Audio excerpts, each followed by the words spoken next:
I'm going to talk about happiness and one of the limitations of biological psychiatry.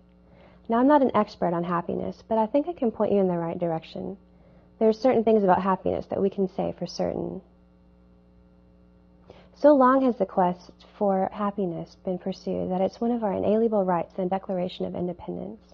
Inalienable means that which cannot be taken away by anyone or anything. For all intents and purposes, happiness and depression can be considered complete opposites. You certainly aren't going to find a happy person that meets all the DSM requirements for a depressive disorder. Psychiatry doesn't seek to create happy people. Psychiatry simply seeks to cover up, subdue, and minimize psychiatric symptoms. And this puts limitations on what psychiatry can do. Psychiatry doesn't seek to create happy people. It just covers up their symptoms. Another way of looking at it is people set goals. Sometimes they achieve their goals, and sometimes they don't fully realize it. Sometimes they make it halfway there, but they're still making progress. So say someone set the goal of climbing a mountain. They may not reach the summit, but they'll make it halfway there, and that's progress.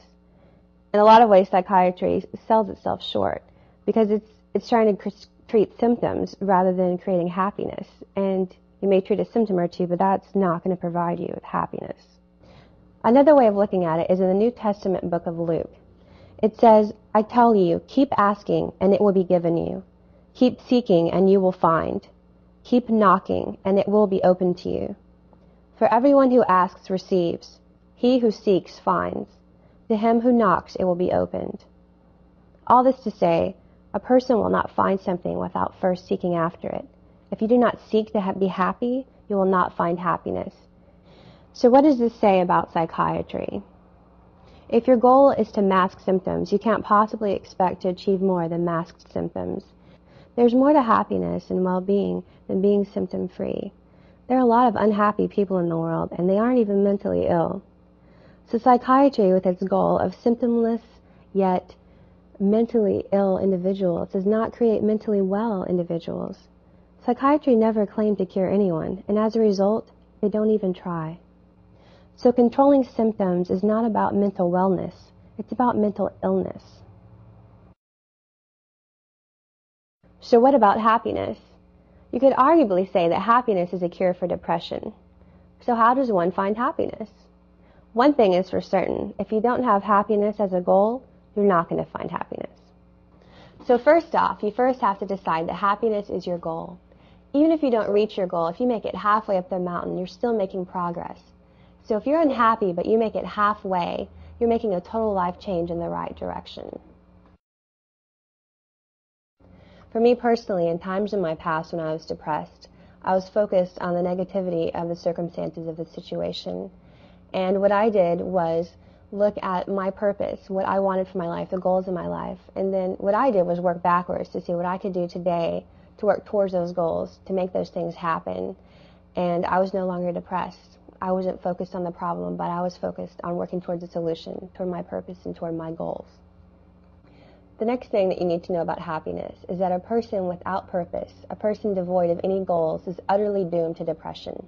A person devoid of purpose, what would they do? Sit at home and watch reality TV shows all night, perhaps? Happiness seems to be dependent upon achievement. And in order to achieve, you first have to set the goal to achieve. So the next thing, no matter how difficult it may seem, is to find a purpose. It doesn't matter so much what that purpose is, but the fact that you have a purpose that you're striving for. If you want to be happy, set some goals and have a purpose.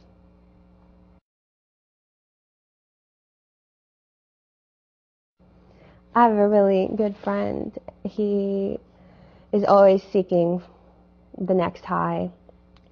He's addicted to cocaine. And during the cocaine, he feels really good, but then he crashes. And sometimes he'll try to fill it with alcohol or with promiscuity at strip clubs, or he'll just sleep for a really long time. But he's always looking for the next high, and he crashes in the next high. And as a result, he is $200,000 in debt, has a hard time keeping relations with anyone, and is one of the most depressed people that I've ever known. The next thing you need to know about happiness is that short-term gratification rarely leads to long-term happiness. A person without purpose is little more than a hedonist. They flit around day to day looking for anything that makes them feel good. This could be anything from drugs to gambling, promiscuity, pornography, overeating, and all of these things oftentimes lead to a path of personal ruin. Now, mind you, I don't want to seem that I'm preaching, but most religions do consider these things immoral because quite observably, people get caught up in them and their lives are ruined in the process. So you see, short-term gratification, although pleasurable, is not a solution to long-term happiness, but a sure road to destruction and depression.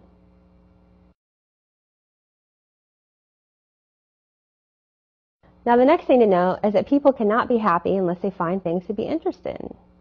One of the DSM qualifications for major depressive disorder is markedly diminished interest or pleasure in all or almost all activities most of the day, nearly every day. So you see, if you're interested in things, you can't have major depressive disorder. Now, I'm sure many people think, well, when I'm depressed, I don't find anything interesting. And I can't find anything to be interested in because I'm in a depressive mood. Now, that's fair enough, but let me point out, if you don't try to find something to be interested in, you're not going to find anything interesting. This is where the cliche comes from. If you're depressed, find a hobby. Psychiatric drugs, controlling symptoms. Actually doing whatever you have to do to find something to be interested in could actually be your cure for depression.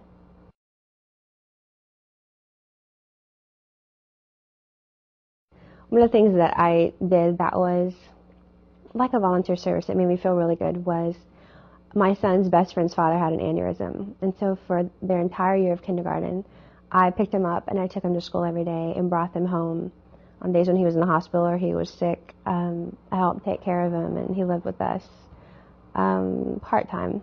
And it was something that made me feel really good about myself during a time in my life when things were not that great. The next thing you should know about happiness is that it seems to be tied to a productive life and helping others. Oftentimes, people have jobs where all they have to do is show up to work. But unless you feel like you're accomplishing something, you won't find your work satisfactory. So in order to be happy, you should seek to help others. Perhaps you could get a volunteer job. You could babysit a friend's kid. You could walk a dog. You could volunteer at a retirement home. Helping to serve others will provide you with happiness.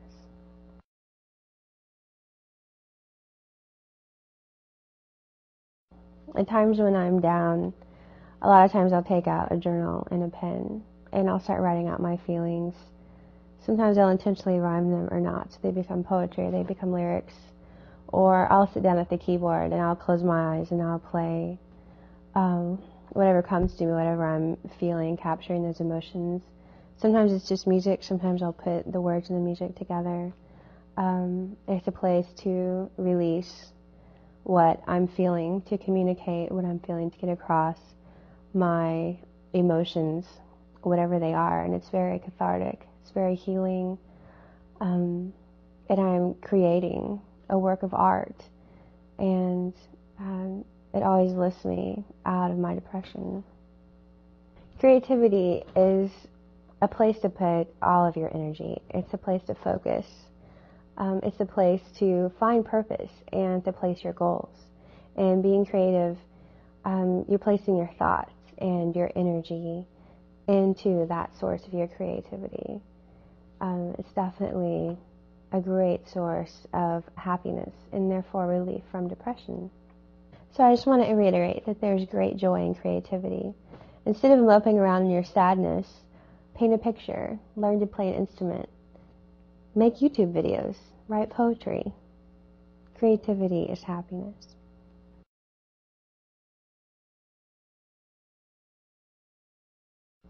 So to recap, you will not be happy unless you strive to be so.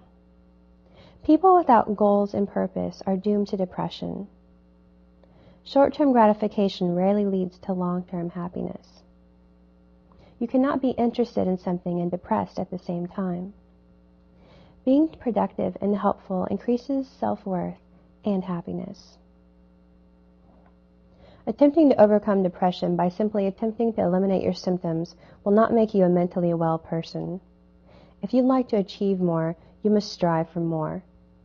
Happiness does not come from taking a pill. Your recovery depends on more than taking a pill.